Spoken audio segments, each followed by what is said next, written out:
Namaste and welcome to React Bits. As promised, I'm here with another series of Flutter calendar tutorial. And in this first part, we will create an events CRUD.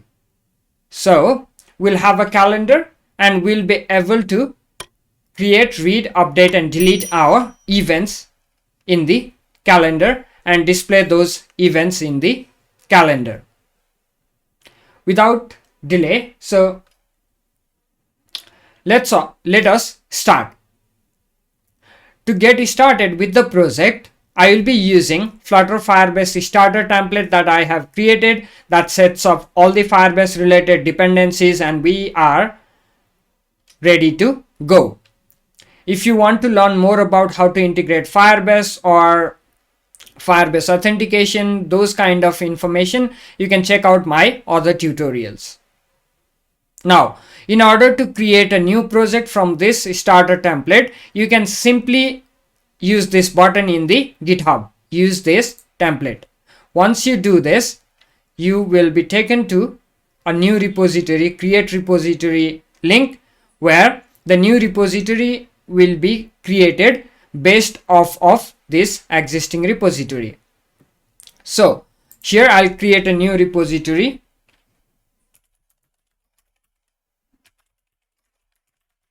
I'll just name it Flutter Calendar Updated.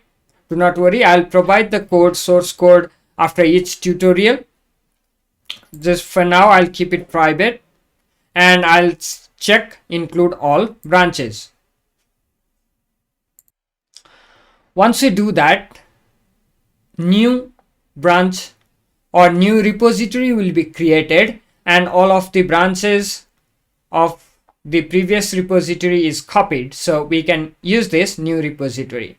So I copied all the branches because the master branch uses provider. However, in this tutorial I would like to proceed with riverpod, so I'll be using this feature riverpod branch to start off with my project. So for that, first I'll do is I'll clone this repository.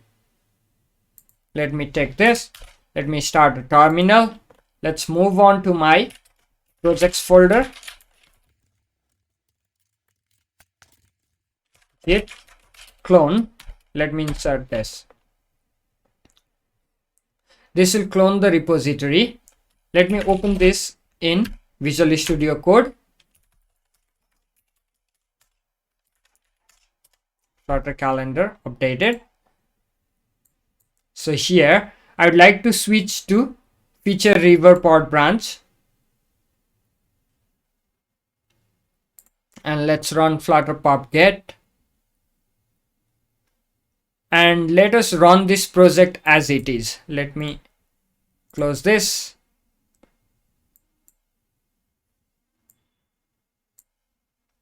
And one more thing, so before running this we need Google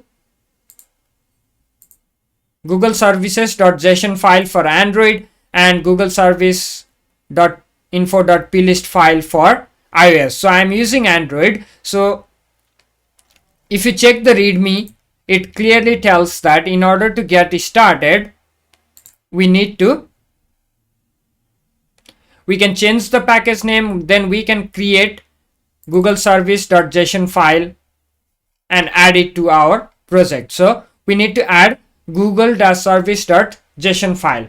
I'll quickly copy that file, Google service.json file, and add it in my project. You can also add your Google service.json file either in dev folder or in prod folder inside app src. So let me add it in the dev folder. I'll be using dev flavor. To know more about this template, you can check out my other tutorial. The link is provided in the description below, where I have described how to use this starter template to create your own project. You can see that I have added my Google services.json file inside dev folder. Now we are ready to run our project. We can simply run it by pressing F5 in our keyboard. So it will take some time to build and run. let's look at our pub-inspector.yaml file while it is running. Let's look at the dependencies added here. So we have Flutter, Flutter localization, Cloud Firestore, device info, Firebase analytics, auth, Firebase core, Crashlytics, helpers, messaging, all these, and package info, and we must have Flutter river pod here. We have SVG, swiper, and all those things. So all these Firebase functionalities are set up and ready to work with.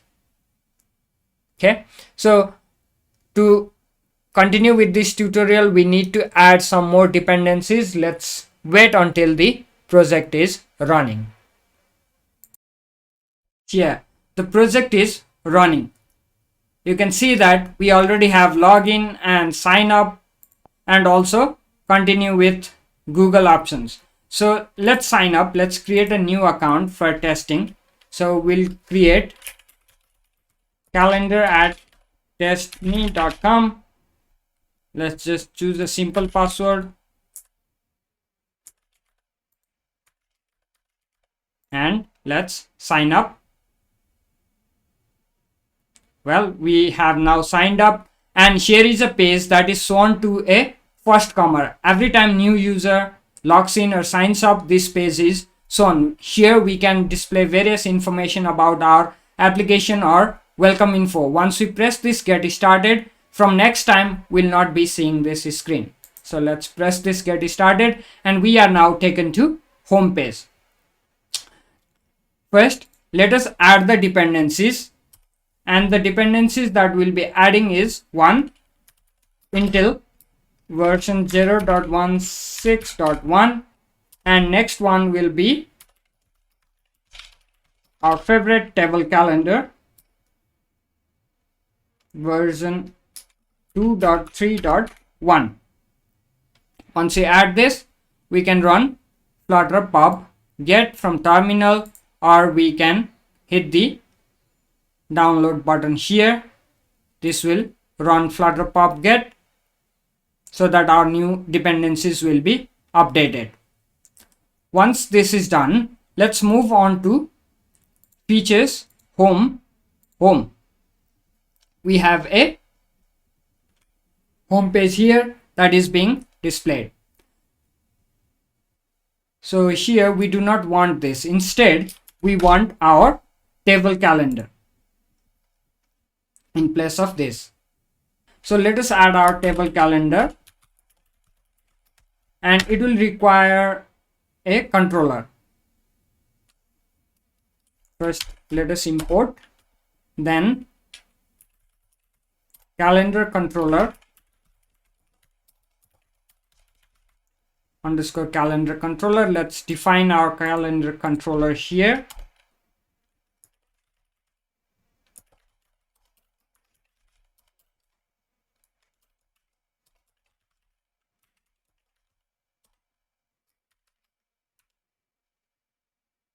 Okay, we have our calendar. Quite easy as that. Let us customize it a bit. First, let us wrap with card. Okay. And then let's give some margin.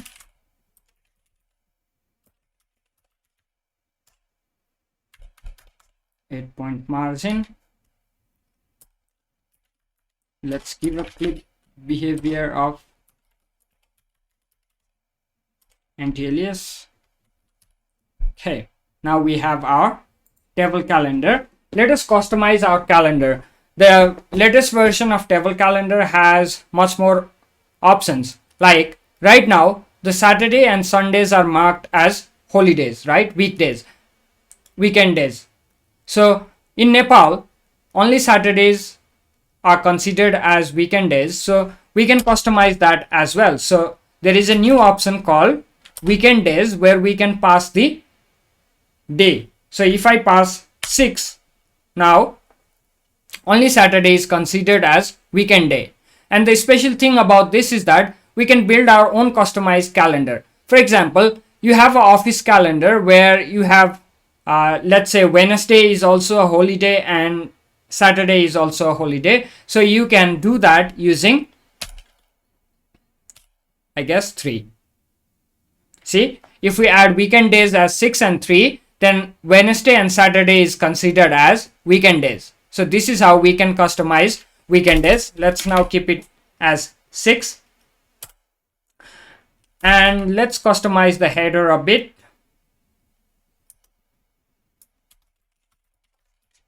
So we have a header style where we can give a decoration. Box decoration, let's give color.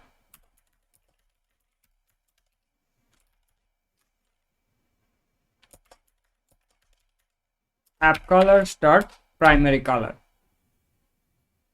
See, now we can customize our header as well. So we can even provide header margin.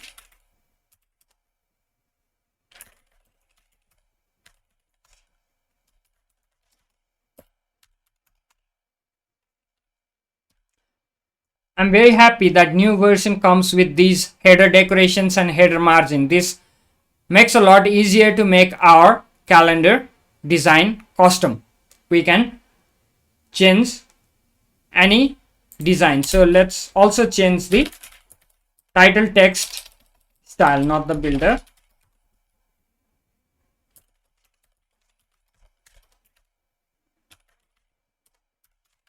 So let's make the color white. And format button decoration, we can even change the decoration of format button. Let's try box decoration border. Let's give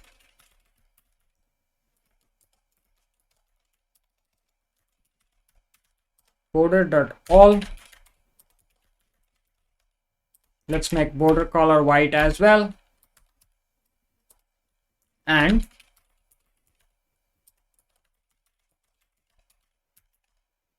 border radius dot circular app sizes dot border radius. We can use this.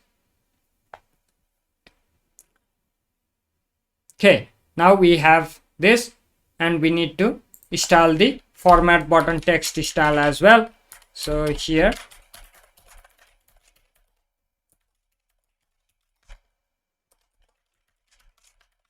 so format button text should also be white. And let's also customize left and right buttons, these buttons. So left chevron icon,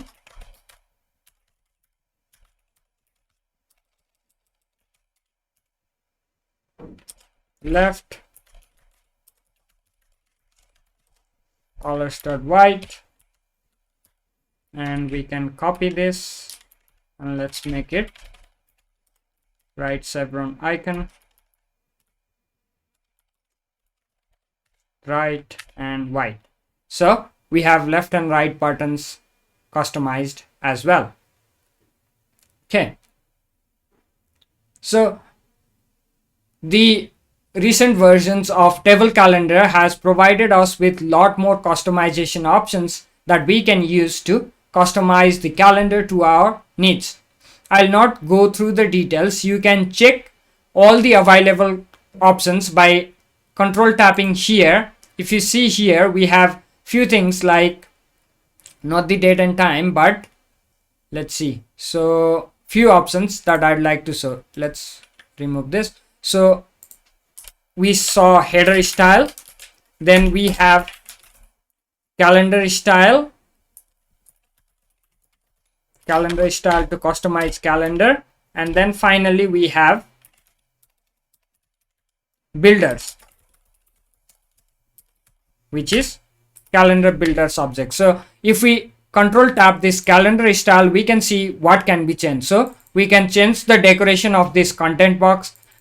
We can change the text style of weekday text, weekend text style, holiday text style, selected style, today style. So we can change all of these things. You can find out all the available options by going through this calendar options. And next, if we tap on calendar builders, we can check all the builders that are available, like full builder, day builder. So we can build the individual day widget, then selected day widget, today widget, holiday widget, weekend day widget, outside day widget. So we can provide builders for all of these available options to customize calendars highly to our needs. Okay, so now let's move on to adding our events in our calendar. For that, let us create a floating action button here.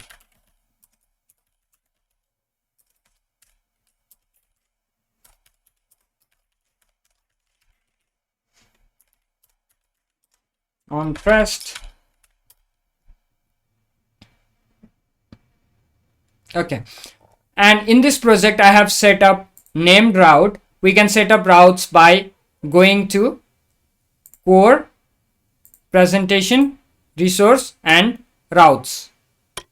Where is routes? So here we have routes.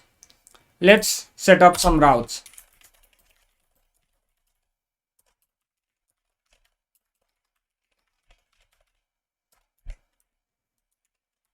Add event, then edit event, then view event,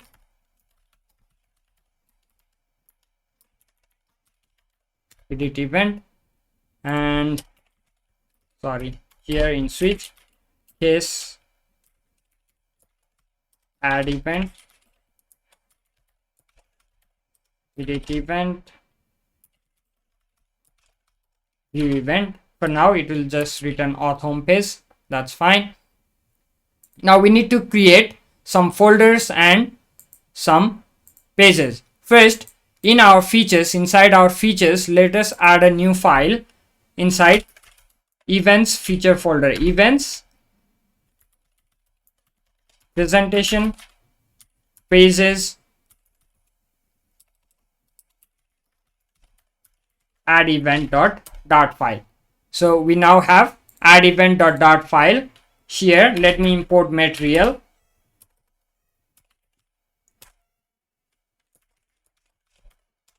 add event,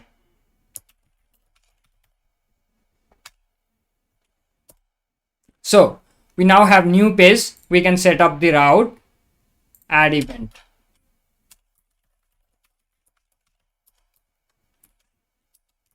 Let's name this add event page.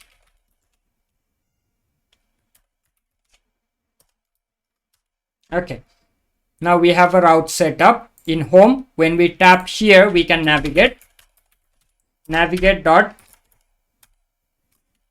navigator dot push named context app routes dot add event.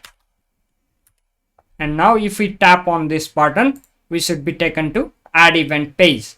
And event forms and forms, I'd like to use a form builder package to create forms. It is quite easy using the form builder package. So let me add the dependency form builder.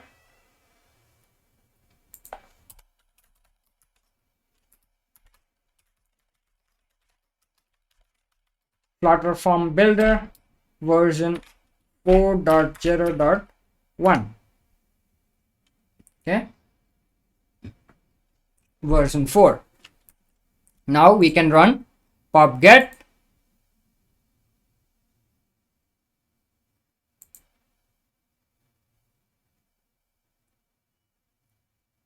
once that completes, we can set up our add events page with our form. So let's create our add event page.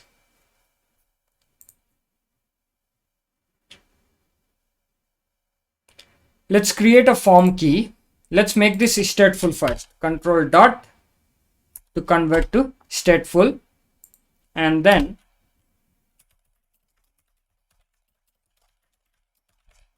global key, and this will be of type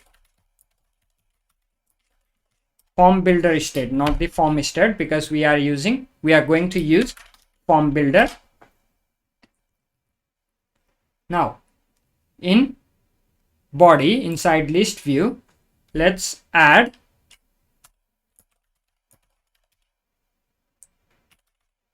form builder wizard, and here in child we'll add column children. Okay, so first we'll add a title field, form builder text field, name will be title. Okay, if we tap now, we can see the title field, and we can provide bunch of customization options here. So we can put decoration, input decoration, where we can set up things like hint text, add title. So this will display the hint text. Let's set up border,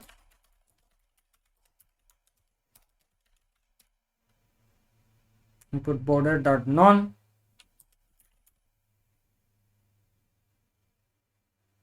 Let's set up content padding.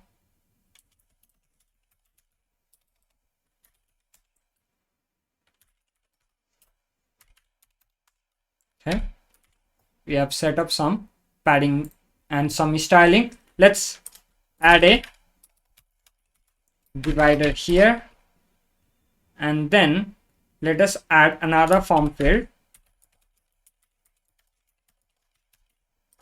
This time the name will be description, and again we'll provide some values here. Let's say max lines 5, minimum lines 1, and then input decoration,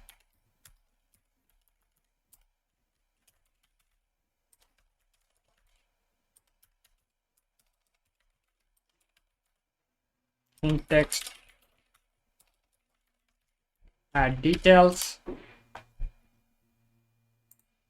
Okay, and no border.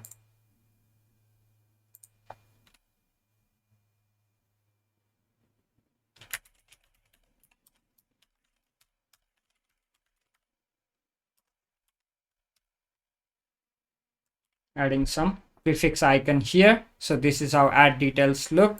Again, let's add a divider.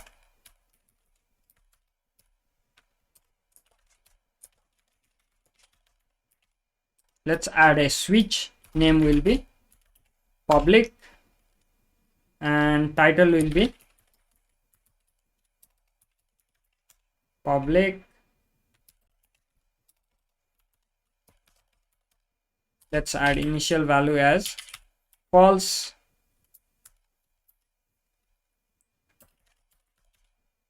Control affinity, let's say list style control affinity dot leading.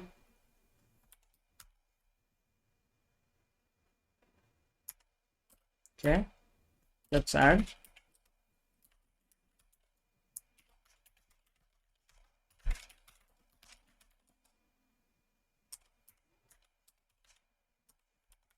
let's remove the border. We are getting some error here, value is not equal to null. So I think initial value is false. Let me go back and come again. So it's working. Again, let's add divider, and let's add date time picker.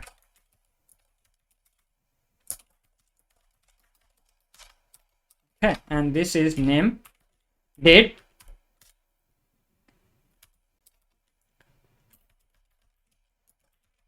Let's give initial value date time dot now.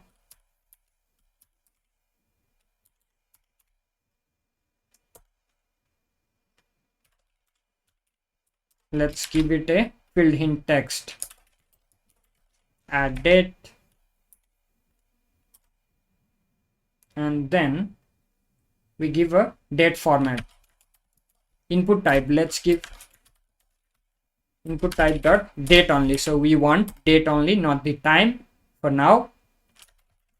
Format, date format, let's provide a format. Let's give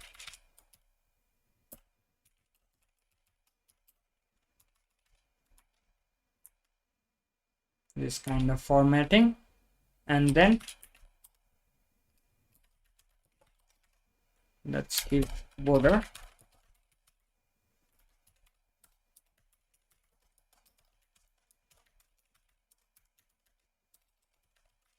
and then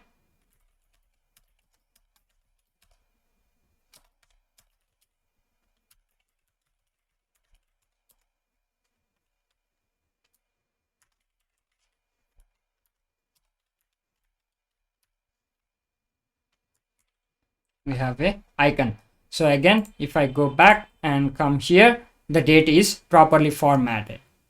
We can pick a date. It is quite nice. So you can see that using form builder, we can create complex forms very easily. So we have all these fields. We can decorate it even with proper input decoration, and we have fields like input date time picker field and so many other switch styles and so many things. So we can use this to build our form. Now we have our form. Let's style app bar a bit. So let's remove this and let's make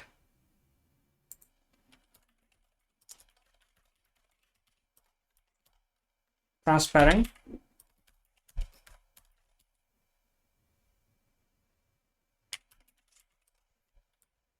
Leading, let's add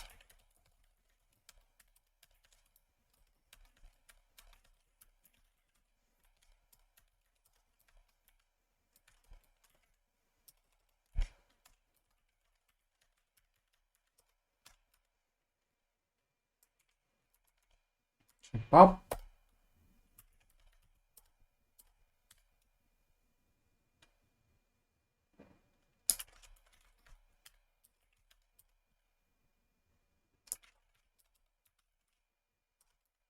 So instead of raised button, we are using the new elevated button.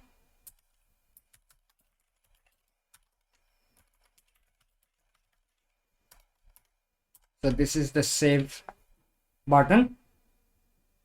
Here we can provide child text save.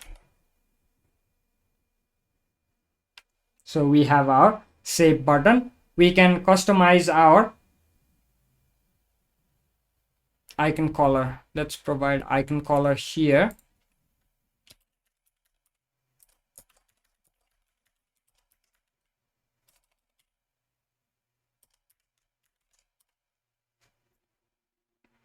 Okay, we have our add form. We just need to save this.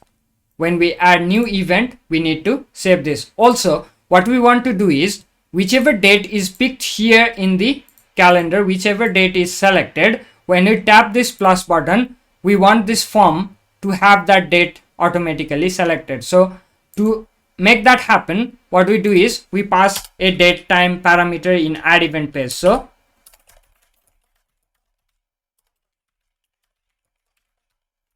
let's add this.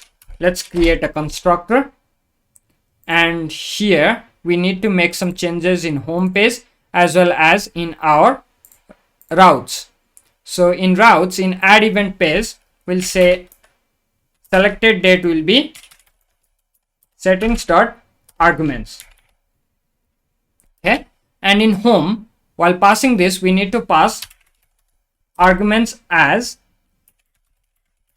calendar controller dot selected day. Okay, we pass the selected day so that when we tap here, when we go to events page, we'll have that date passed in this parameter. Finally, in our form builder, in our date field, the initial value is date time dot now. Instead we should do dot selected date. However, this selected date can be null, so we can make it, we can use the null operator. So if selected date is not null, pass the selected date as initial value, otherwise date time dot now will be initial value. And to check it's working, let us select December 15 and press tab. So December 15 is selected here as well. We can go back, we can try again. December 10 is selected. So we now have our add form. Now we need to integrate it so that these values will be saved in our Firestore. So to do that, let us create some more files here. So inside features, let me create a new file inside events slash data slash services slash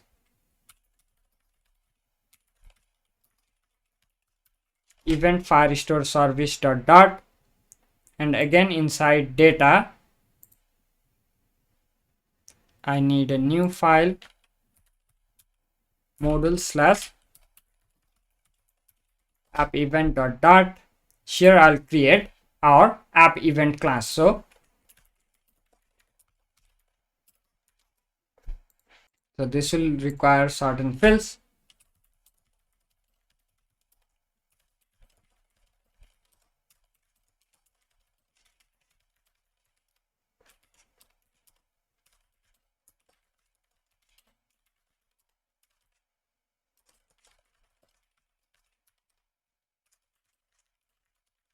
Okay, so we have title field, description, date, user ID, and public, as well as string ID, as well as public field. So this user ID field is used to link the events with the user. So event is events creator.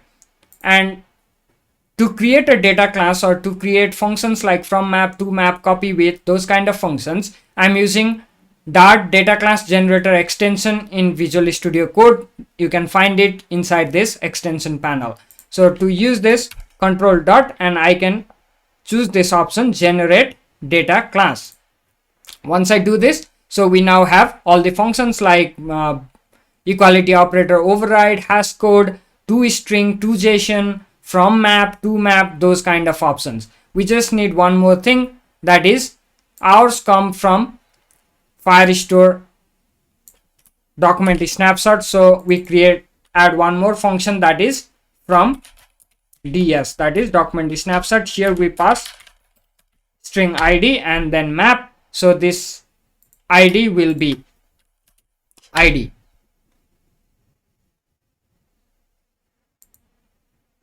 Okay, and date time is saved as milliseconds. So it's good. We have everything we require. Okay, we have now app event model. Then we can create our service, and for this I'm using Firebase helpers package. So if you check povspec.ml, we have Firebase helpers package 0.2.2, which we can use to work with Firestore easily. So let me create event Firestore service. For this we'll create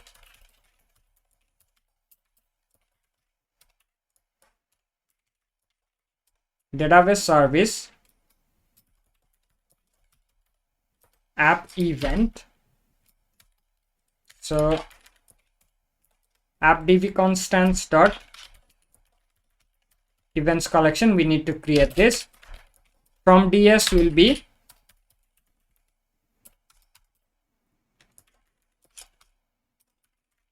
from ds id data, and to map event, this will be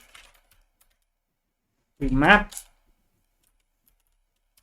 So we have our event service. Let's create this events collection parameter. So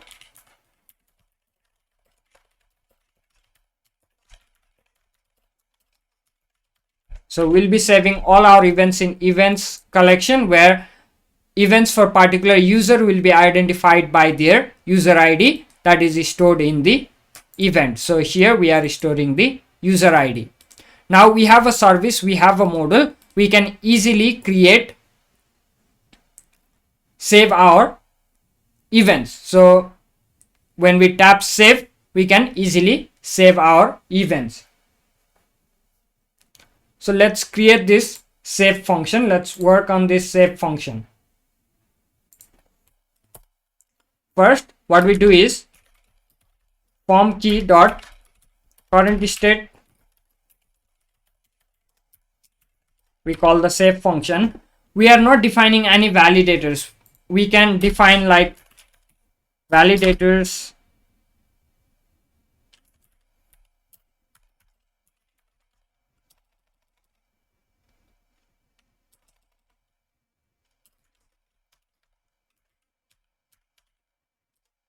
So if I check here, this value is a string. If this val equals null or val is empty, then we can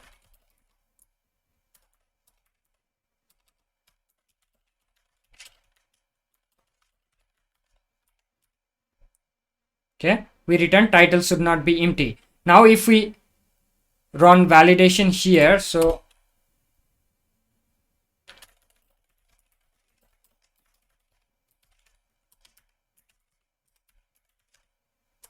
validate, and if we tap save, it should validate. Well, the validator for form builder is a bit different. So here we can use builder validators dot compose, and then we can pass in different number of validators. So here we pass in an array of validators dot, let's make it required. Once we do this, now it should be able to validate and give us the error. We are not viewing the error. Let's print the value, whether or not it's giving correct value for validated. So if we run validate and print the value, when we tap save, we are getting some error. So let's check what's the error. Null. Okay, so yeah, I think what I did wrong was we have not assigned this key to our form. So we need to do that. We can do that by in form builder key equals form key. So we needed to assign this key. Now it should work. The validators should work as well. So if we go back and tap plus again, and if we tap save now we get the correct validation. Okay, so we have validation. Now what we can do is if validated, we can run our save function that will save the event to the database, and we can do that easily using Firebase helper. First,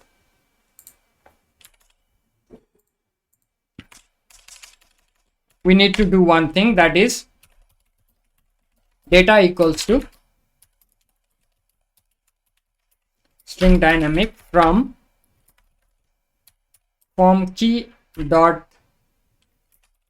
current state dot value. So we get all the form elements, value of all the form elements defined in this data. And what we need to do is our date time object should be changed to milliseconds. So data date equals date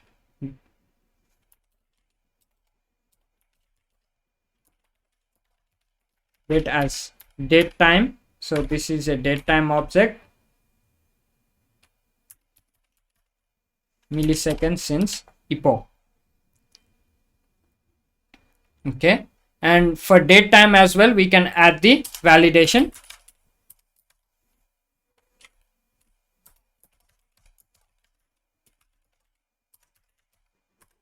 Compose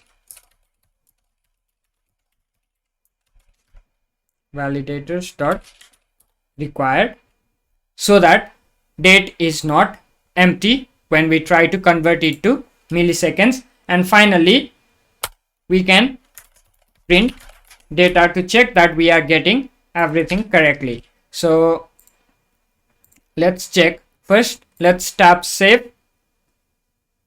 So we get an error.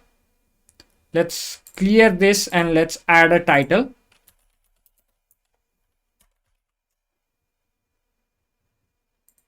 Okay, now if we tap save, so we get the error message. That's great. Let's select a date. Let's make this public. Let's add details.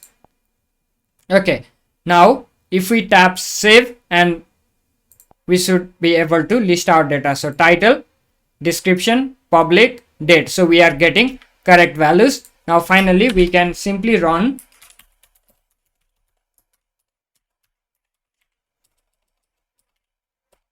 yes, we need to import this dot create, and we can pass in data. So this will create new event in our Firestore database. And then once that is done, we can pop and go back.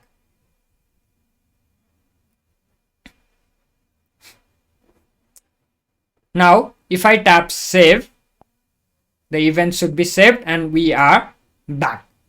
Now next we need to list our events. I exited my app and I tried to rebuild again, and I have one problem. So this problem is, as you can see here, a failure occurred. Android resource linking failed. Error, unexpected element queries found in the manifest. And if you search in Google for this error, you can see that we need the new updated Gradle in order to support these queries in manifest. So let us update our Gradle file first before we move on to listing our events. So let's open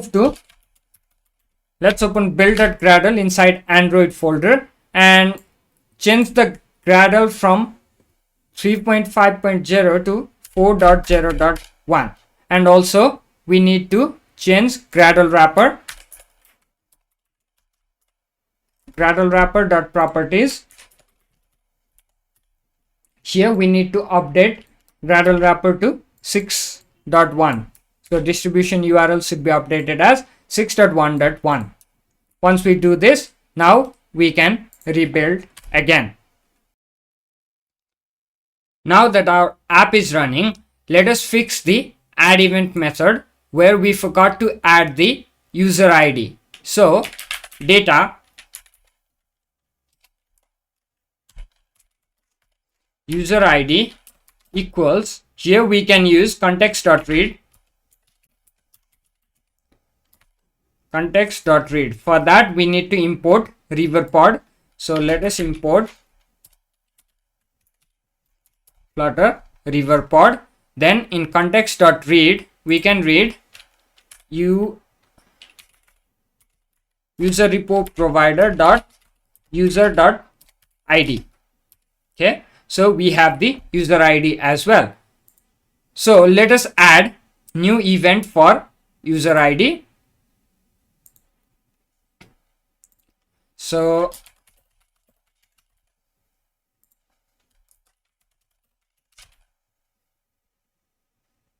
let's save this. In the home page, let us now list our events. So for that, let us add a stream builder below our card that displays our calendar. Here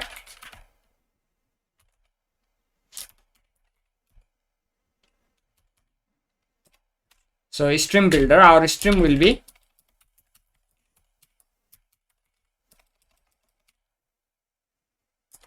dot stream list. Let us list all the data. Here, instead of returning container, what we will return is if snapshot dot has data, then events will be data, and here list view builder events dot length, then in item builder will return list style event dot title, and here we will create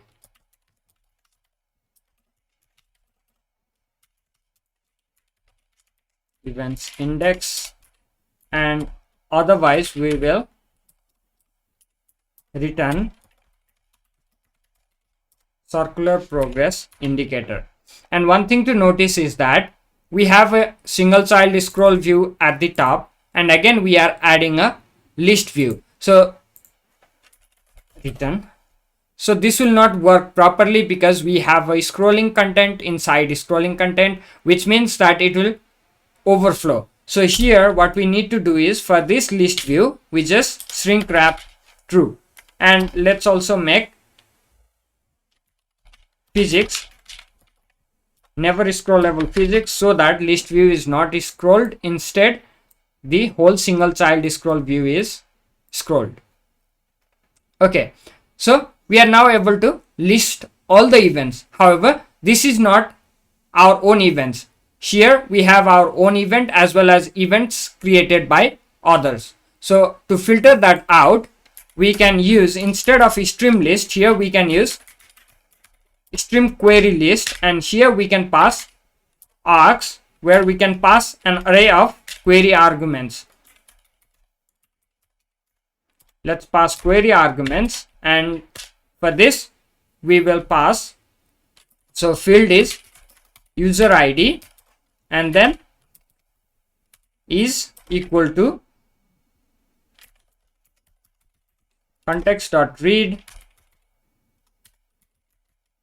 user repo provider dot user dot id. So now we can see only our own event. Now that we have adding event and listing event, let us try creating another event.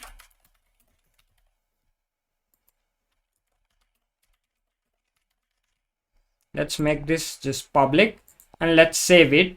So we have two different events. Let us list the date and time of event as well.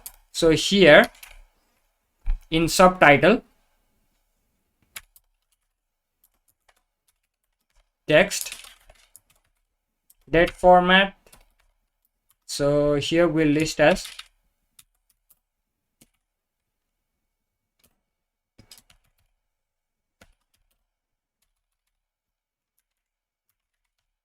format event.date. So we now have event date as well listed below the event. Now we have listing and adding. Let us create viewing. So we need to view the details of this event. So here we'll create a new page inside events presentation pages. So here we'll create event details dot file, and here we'll create our event details widget. First, import material, then create a stateless widget,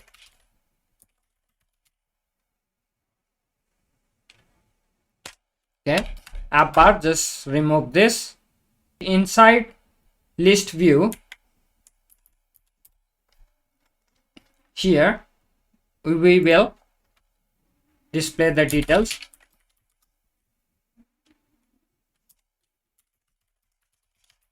If event, sorry, we need to create ask for event, app event equals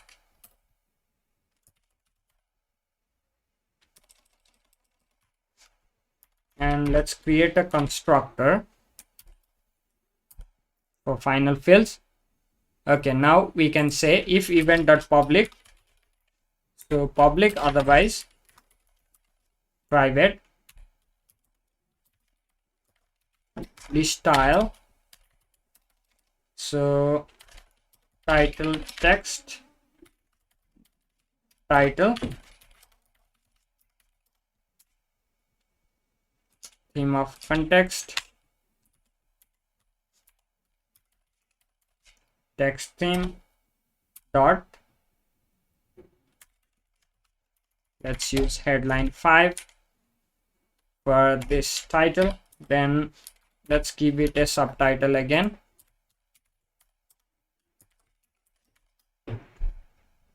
We can use the same event date subtitle from here. So let's just use this. Let's import Intel for date format. Okay, we have this, and then let's display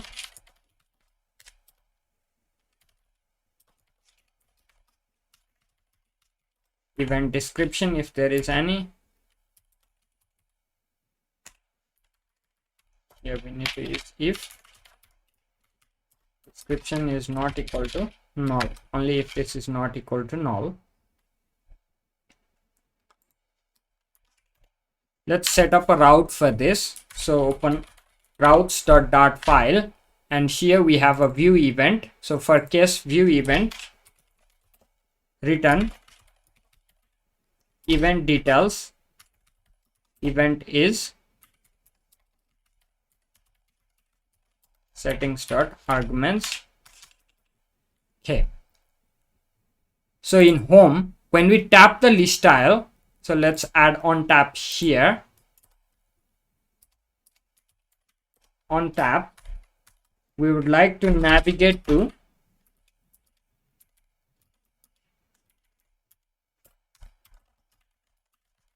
navigator dot push named, so context will be context and route will be app routes dot view event. So when we tap this, we should go to view event. Okay, public was called a null. This is because we forgot to pass arguments. Arguments will be event.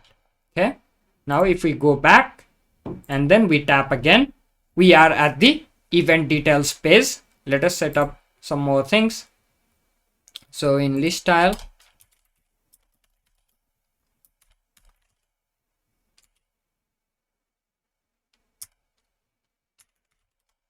event description,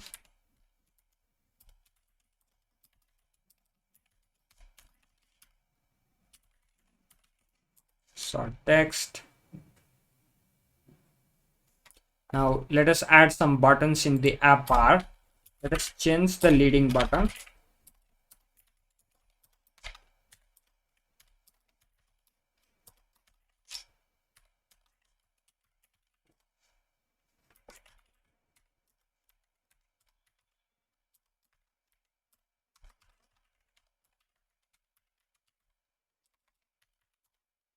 Navigator.pop, and then let us add some trailing actions. So here we'll add edit action and delete action.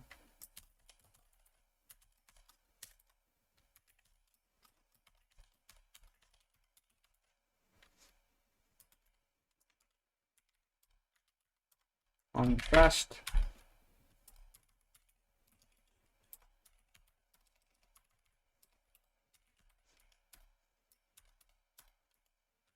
Okay, let us duplicate this and let's make this delete.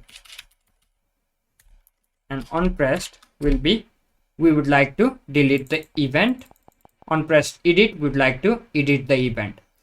First, let's complete the delete action. So whenever we press delete, we just want to delete this event. So here we'd like to show a confirmation dialog as well. So conform equals, let's make this async,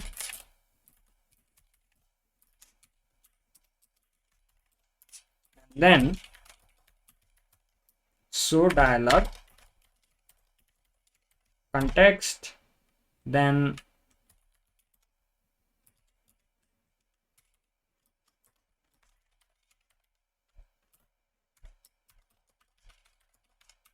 alert dialog, here title will be warning, and then content text, let's say, are you sure you want to delete? And then we provide actions,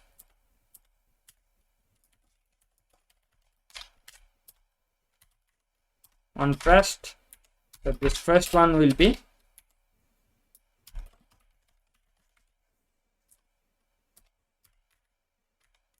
pop context and true.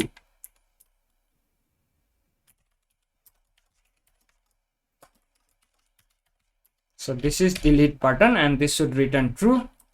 Another, let's duplicate this. This is cancel. Let's give it a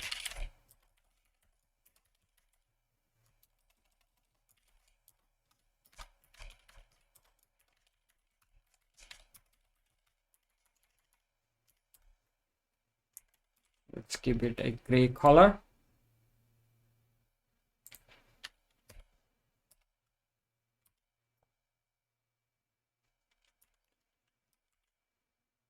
So we have a confirmation, we show a dialog.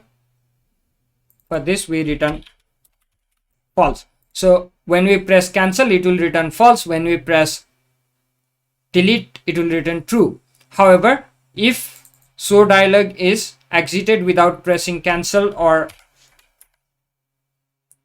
delete, it will return null. For that, we'll use a null operator to make it false. And finally, here we'll check if confirm, then we'll have to delete and pop. For deleting, we can simply use event dbs dot remove item and id will be event dot id. Let's await this, and finally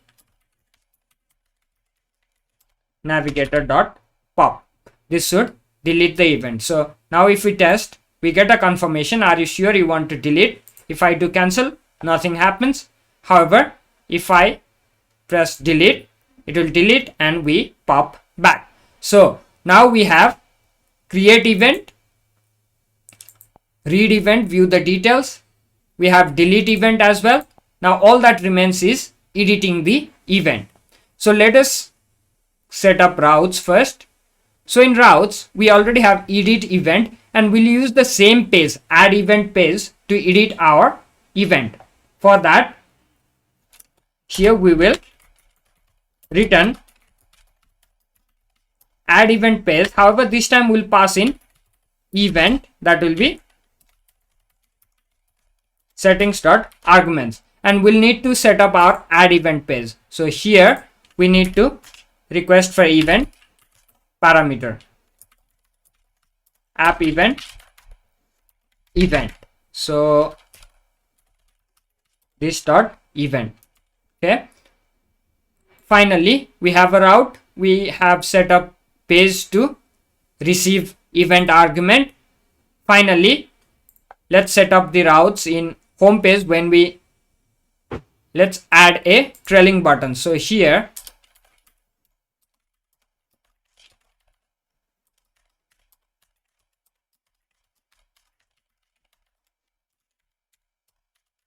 on pressed,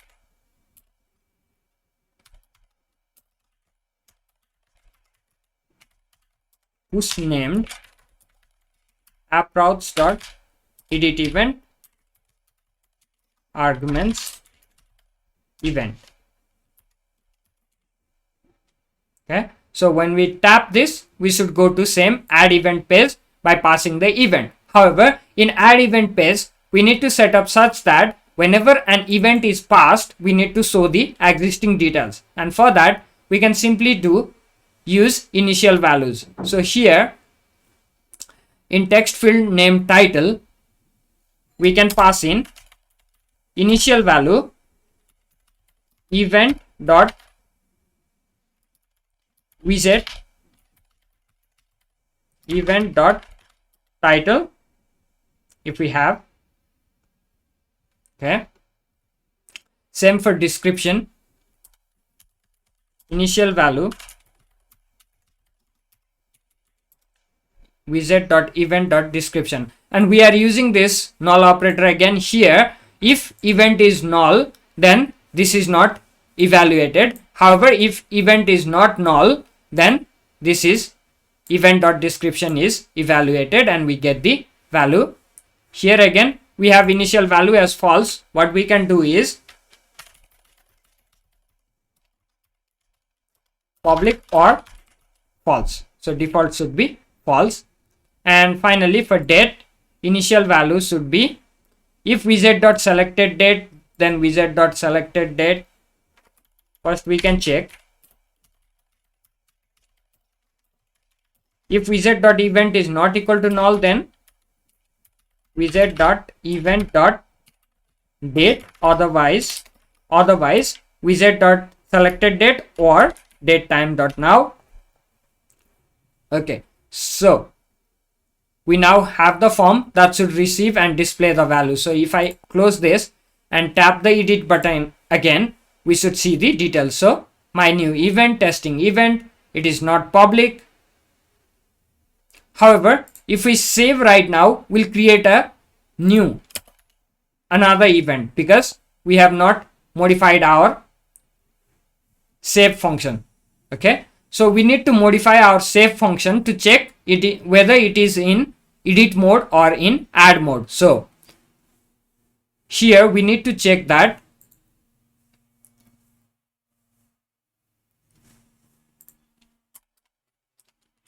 if widget dot event equals null. If this is equals to null, then we are in addition mode, else we are in update mode. So here we can simply use await event dbs dot update data and id will be widget dot event dot id and data will be our updated data. So now if we tap this event, this should be, let's update.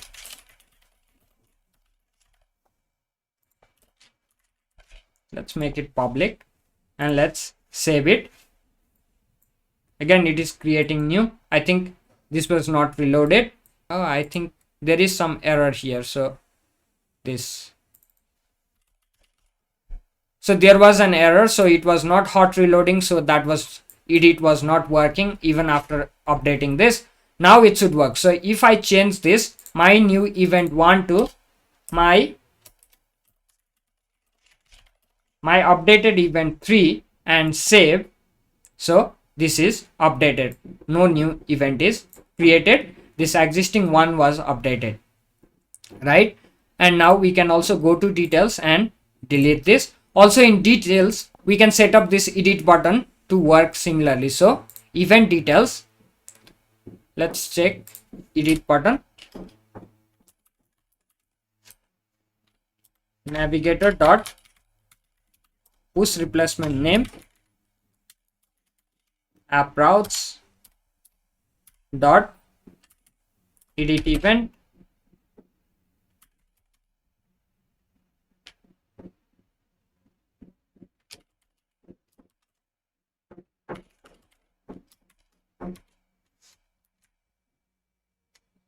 context app routes dot,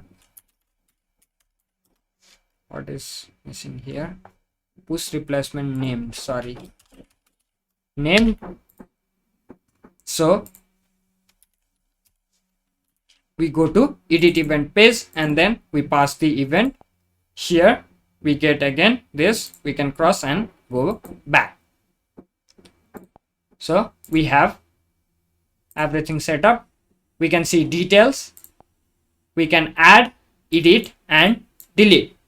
So this is all for this first part. In the next part, we will see how we can use these events to display the event notification here in the calendar, so that on whichever date there are events, we'll see some dots, some indication that on those dates we have an event, and we'll make it so that whenever we tap that date, we'll list the event of that particular date. We will do that in the next part. Thank you again, and see you again soon in the next episode.